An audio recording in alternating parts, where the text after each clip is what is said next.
Un dimanche à Casablanca. Pour Joy Gardner, le propriétaire de ces animaux, cela fait plus de 2 ans qu'il vit la même chose tous les jours.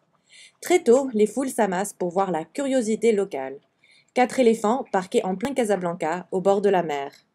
La raison de ce séjour prolongé? L'accès refusé sur le continent par les autorités européennes. Et pourtant, Joy Gardner, le propriétaire, est prêt à tout pour qu'il puisse enfin rentrer chez lui. Tout contrôle vétérinaire, on le concède. Ça veut dire, s'il veut les prises de sang, n'importe qu'est-ce qu'il faut faire, que moi je peux le faire avec mes éléphants, je l'accepte. On avait même prévu de faire pendant le transport des éléphants en bateau, d'avoir un vétérinaire sur place avec nous. Ces animaux majestueux, nés en captivité, sont originaires de France, mais ils sont désormais interdits d'y retourner. Selon les autorités douanières, ces éléphants auraient dépassé le séjour autorisé en dehors de l'Union européenne et ne peuvent plus y rentrer. Pourtant, les éléphants sont en bonne santé et ils ont leurs papiers en règle.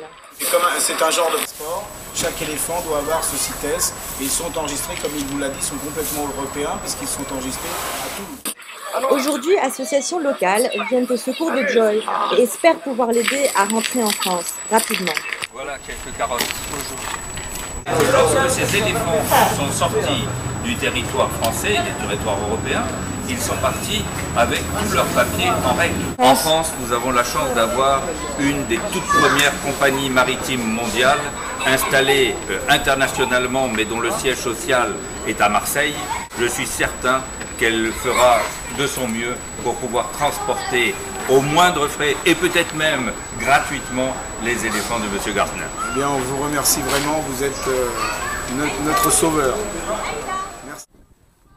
Des messages importants envoyés vers les politiques français en espérant que l'attente ne soit plus très longue.